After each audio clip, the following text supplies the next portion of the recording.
What about a team like the Tampa Bay Buccaneers, who have been a top 3 defense in the league and a top 3 offense in the league? What do you do? Oh, that's right. You had Antonio Brown. No, you know what you do? If you're an opposing team, you pray. If you're an opposing team, you say, COVID, I can't play this week. No, you don't say that. You just give it to everybody on the Buccaneers. You give it to the Buccaneers. Obviously, that's a joke. We don't actually want anybody to get COVID before all you Karens run around and start screaming, oh my God, they want everybody to get COVID.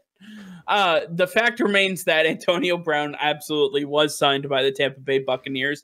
As you talked about Lamar Jackson's not saying that Des Bryant wasn't needed in Baltimore, Bruce Arians said the exact same thing, and that said there was no room on his roster for Antonio Brown, mainly because he has coached Antonio Brown before. For those of you who don't know the lineage of football coaches, Bruce Arians was the offensive coordinator in Pittsburgh for the Steelers under Mike Tomlin and coached the Steelers offense, including wide receiver Antonio Brown.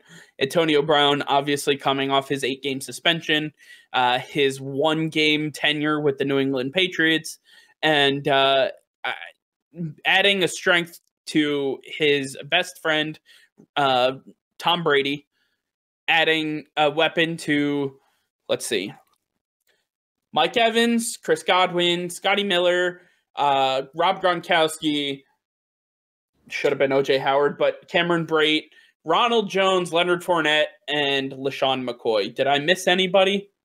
No? Yeah. You could throw in that offensive line, which is amazing. Right, yeah. Forgot about that top 5 offensive line. Silly me. It's an embarrassment of riches in Tampa Bay. Annoying. It's such an embarrassment of riches. And this is one of those times where you can guarantee what you see on paper is going to be what you see in real life, because Tom Brady's at the helm and he does not take any prisoners. He does not just sit back, relax. No, he is 110% all of the time. And he has worked his butt off to turn this team around. The team that started 3-2 and now they're 5-2. You know, they're winning like games. they're winning games in dominant fashion. Absolutely, no, they absolutely are. Like they obliterated the Packers. They obliterated the Packers, and they obliterated the Oakland Raiders, who have been a pretty good team this year. Revisit what you just said. Who'd they beat? Oh my God, the Las Vegas Raiders. Gotcha.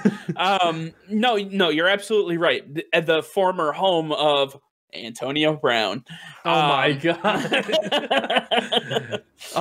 No, you're right. It's an embarrassment of riches, to say the least. And the fact remains is that not only did they just sign the death warrant of 31 other teams, but they just gave themselves a Super Bowl ring. And for me, Tampa Bay has just exploded. They said, we thought they were all in before. They are all in now. Because not only that, they tried to get Le'Veon Bell when he was a free agent. Le'Veon Bell added to Ronald Jones, Leonard Fournette, LaShawn McCoy. Why? What are you doing? Stop it! The fact that they're able to do this with literally $0 on the cap. And I mean, what I think pre-AB signing they had just over $5 million. He got I think a $2 million deal. It was like 2 or 2.5, something like that. Yeah. So you now cutting that number in half. They have $2.5 million of operating money. What are we doing? So who are they trading for? Which one of these players that we talked about earlier are they trading for? What do they need? Those young corners have been absolute studs for them lately. Stephon Gilmore headed to Tampa Bay. I mean, we'll throw in Julian Edelman and call it a day. Luckily, they cannot afford Stephon Gilmore. I don't care how much money you move around; that's going to be pretty impossible.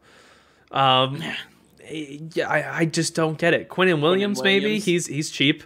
Well, and Ndamukong Suh's on a 1-year deal, so might as well go get Quinnen Williams, right?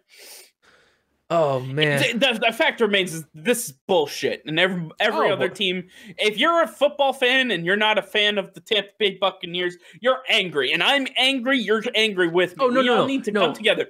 No. If you're not a fan, if you're a hater of the Tampa Bay Buccaneers right now, you're a Chiefs fan, all right?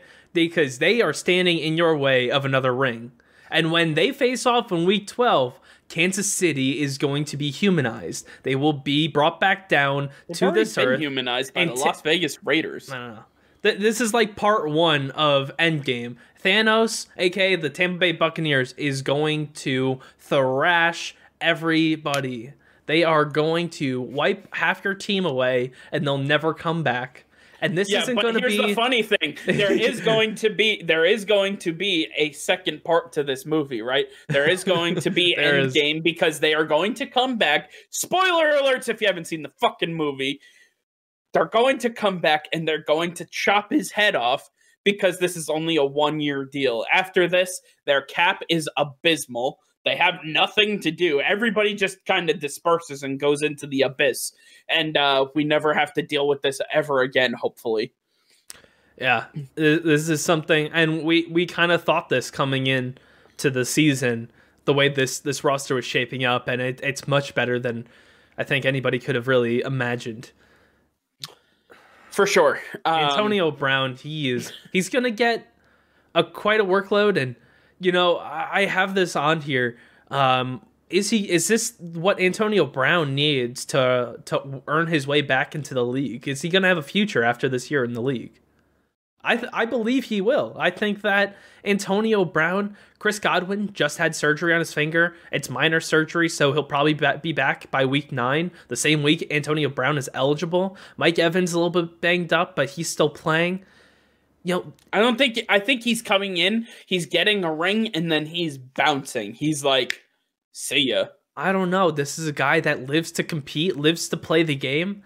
He might be 31, 32 years old. He's competing with the Steelers. That's who he's competing with. He's competing with Mike Tomlin. He's competing with Kevin Colbert. He's competing with the Rooney family. He is saying, I will win a ring first, and then I'm retiring, and you guys can go clap hands and sing. What do you think would be a more exciting Super Bowl? Tampa Bay against Kansas City or Tampa Bay against Pittsburgh? Kansas City. Kansas City? Shootout, really? Shootout. You think that Patrick Mahomes can go out and just dot up this Tampa Bay defense? Yes, because I think that if you had to choose a weakness for the Tampa Bay Buccaneers, if you had to choose one, it's their defensive backs. It's their corners. They got a lot of speed. They do have young, a lot of speed. They have a lot of speed. But if you had to give Andy Reid and Eric Bieniemy 2 weeks to come up with a game plan, I say they're attacking those corners. They're not going to run the ball very well. They're just going to dominate those corners. And when you have Patrick Mahomes, who has shown that he can throw from any arm slot, from anywhere on the field at any point in time, Tyreek Hill is it's not arguable, is the fastest player in the NFL. So even it doesn't matter how fast your corners are, they're not keeping up with him one-on-one. So you're going to have to play some sort of zone or bracket coverage, and it's going to open up other things underneath. Don't forget, they still have Mecole Hardman, who's the second fastest player in the league, or something close to that. They have Sammy Watkins, who's an extremely fast receiver. Demarcus Robinson, who is a very sure-handed receiver.